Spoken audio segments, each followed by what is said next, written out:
All right, I know you're scrolling through and you're looking at all the taglines and you're trying to figure out, how do I create a business, the step-by-step, I want all of the goods. But before you do the check 1, check 2, check 3, right, you've got to know the ABCs of business. I'm not gonna go A to Z, so stay tuned. We're literally doing A, B, and C of small business development today. And I want you guys, more than anything, to take this home with you. Ready? Do not focus on the finish line. Focus on the foundation. Oftentimes, business owners will come to me and what they're really focused on is, what does success taste like? They're focused on the big picture. They're focused on the dream. They're focused on living in this version of themselves, but they're right here. And they cannot take the very next step. They can't even figure out the step by step because all they want to do is leap forward. I want to do it too. I'm in that pace. I'm in that understanding. We live in a world that everything is supersonic. Everything is microwave.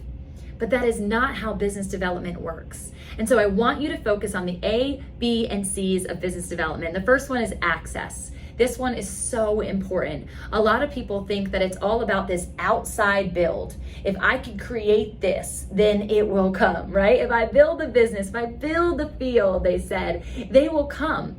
But that's not necessarily the truth, because what happens is if you build something from a broken place, it will fall. And so here, the access point is you. It's your head, it's your heart, it's your home, it is your health. Foundationally, I believe in building business from the inside out, and this is what that first one is: access.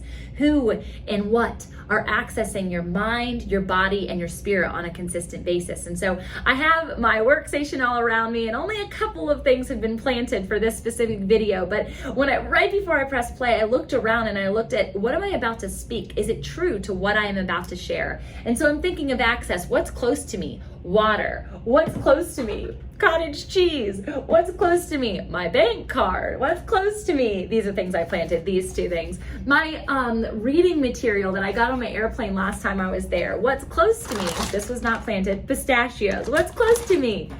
Lips, because I don't wear eye makeup. You gotta have a good lip, right? My mic, my camera, my computer. Sunshine. Thanks, Mom. Right? There is so much that we have access to on a consistent basis. And it's the knowing that if we don't control those things, we will be infiltrated with all of the wrong information. For a long time, I allowed negative voices to speak into my life. I watched negative shows. I listened to negative music. Now, speaking of music, I don't have to do that. Abby Robertson, you guys got to download this EP. It's unbelievable. I just got mine in the mail. It's signed. Yes, I know her daddy. But it's the knowing that there is good, wholehearted information that is right there if you decide to open that door, rather than the many other doors that people are opening and running towards you, right? That's that shiny light syndrome. It's the knowing that if I turn this way, you're gonna get distracted. And so access, what are you allowing to access your mind, body, and spirit? B of the ABCs of business development is boundaries. It's the same thing, right? So we can open the door for access, but we can also build the wall for boundaries. And so boundaries for me, in addition to the things that I'm listening to, the things that I am watching, the things that I am eating, right? There are boundaries, landscape design in our home of how we do that. It's also the boundaries of my energy. And so boundaries for people are something I would really highly recommend you looking into. If you've never read the book Boundaries by Henry Cloud and Dr. Townsend, absolutely incredible and integral for the well-being of that inside out build. Oftentimes when you start building something, they will come. The first people knocking are the people that are going to drive you absolutely nutty. They're going to be the ones who are so needy. They're going to be the ones who want the cheap discount. They're going to be the ones who are coming in literally just to poke, prod, get something, right? But you find as you build something of value and you continue to do that as the process goes, not the finish line, you don't get to jump right to the $5,000 investment, right? It's the 50, it's the 500, it's the 1,000, it's the 3,000, it's the growth and the build. People will come along for the ride and you hit this sweet spot of valuation. And when that happens, it is such bliss, because what you discover is there is this understanding of the 4% client. My coach taught me this, in fact. And it's the knowing that there is this specific clientele that is waiting for you to reach the level of need that they have that will be met beautifully, but it has to be done in a symbiotic and patient process. And so create boundaries for yourself. Who are you willing to work with? Who are you willing to allow to extract from your energy levels? Because I don't know about you, but when I'm in the business field, I am focused on me and the person I am serving. And I also have in my back mind, because I'm always wearing the same hat, my husband, my children, my family, the people that I love. And when they are detracting from my energy at the horizontal level, and then I am going into the realm of the nucleus, my home that I mentioned, that heart, head, home, health, those are such foundations to what you're building, then they do not get the best version of me. And so if you're only focused on the finish line, you have to realize that every single day in the foundation build are the people and the things that need your attention right here today. So do not ignore them to go for the race, because at the end of the day, just like the rabbit and the hare, the turtle is the one who gets there. And so understanding boundaries, what are you reading? What are you listening to? What are you eating? How are you protecting your energy? And then lastly, with this C, I was gonna do the alphabet, A, B, C, I do know a little bit of sign language, is connections. And this also talks to relationships. At the end, we all want to be known, loved, and seen, right? And so connections are all about relational capital. They say that your network is your net worth. I believe in that, but I also believe that in order for that to even be the case, you have to be willing to deposit as much as you are willing to receive. And so it's actually leading, it's actually showing up out of service before ever or or asking for an exchange, right? And so every time I give, whether it's just in a 15-minute conversation or it's a podcast, oh my gosh, my editor is gonna love that one, by the way. She loves to pick the most ridiculous thing that happens in these shows. But connections. If it weren't for the people that are developing my life right now, like Abby Robertson's dad, Clay, like Daryl Stinson, I put this book in front of me as well because he is a speaker and he's somebody that I aspire to be when it comes to his beautiful gift and talent. And so when you're cultivating this, even understanding that there is not a hierarchy in this experience, regardless of how far along down the road that they are. They might be at the finish line that you're looking for, but they're just getting started. I can promise you that, because every time I hit a milestone in this journey, I realize that's it. There's more. That's it. There's more. So you set goals, and you set these goals in a timeline that once you achieve them, you know that there's going to be something else. And so what are your 30, 60, 90-day goals? What is your year goal? What is your 3-5-year goal? And then in the process, going to see what connections do you need to make to get there. And my husband, I love, always tells me that you're only one person removed from the person you want to meet.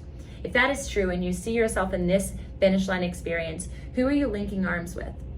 And who today, focus on being present. That's what that access and boundaries are so important. If you don't have those things set in stone, you're going to crumble just in the today. And so knowing that there's a bunch of todays that get you to that tomorrow, it's so critical for us to be very conscientious of the connections we're making, who we're keeping company with, because that's, again, goes all the way back to access and boundaries. These are all correlated at the foundational premise. They're at the starting line of you succeeding. And along the way, there might be things that have to ebb and flow and shift, right? One of the things that I had to let go of from an access point was alcohol. And I am not suggesting that everybody needs to do that, but there's a lot of other pieces in play, part of my storyline and testimony that literally had me stopping. I was not dealing with emotions to the place that I needed to do. I was handling stress in the wrong way. If we choose coping mechanisms in our lack of boundaries or our lack of access, and we're allowing everything to infiltrate us,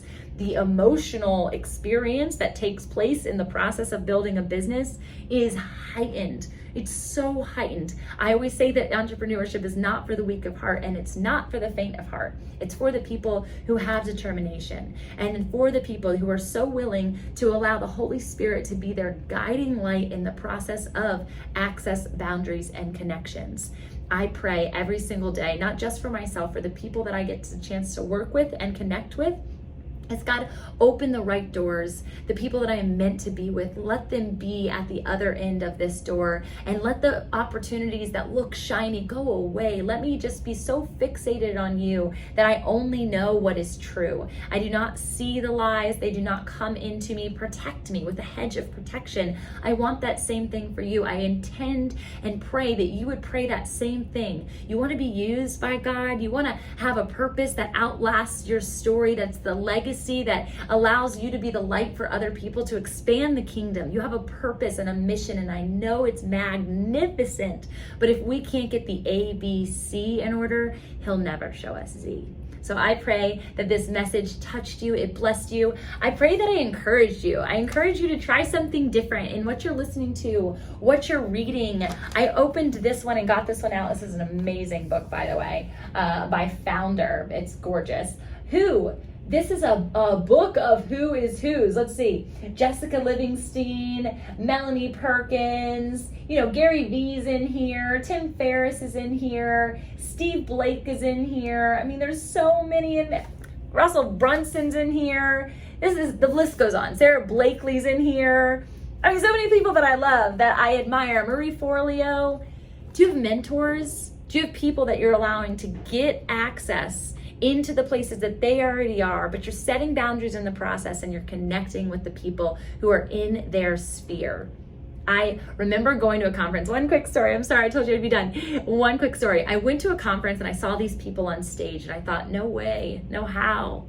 Yet I knew that I had a calling, and I knew that God was saying and showing me in that moment what could be. I've said yes every day for the last 3 years in the pursuit of what that could look like. And it's about to happen in my life. And not only in the process have I been able to connect with those people on stage, if I haven't talked to them directly, I'm one person removed. And so it's the recognition and the realization that it's in the process that the finish line is cultivated. And when I get there, which I know won't be till heaven, I cannot wait till he says, well done, my good and faithful servant. Imagine getting that medallion laid over your head. Imagine getting that entry, that key to the one door you've yet to unlock. And that is ultimately being alongside him in all the grace and goodness and mercy. So I love you. I hope this blessed you. I hope that story blessed you, and I'd love to get connected. So if you've ever connected with me and you're looking to find what it feels like to get to the finish line, and you want to get started today with the head, the heart, the home, the health, and the handbag, go ahead and download the Joy Zone. You can go right to my site, get that for you. It's a devotional that will really support you in the process, and I would love to pray alongside you. So surely send me a DM on Instagram, follow me here, leave a comment below on what blessed you, and let's get connected soon. See you later.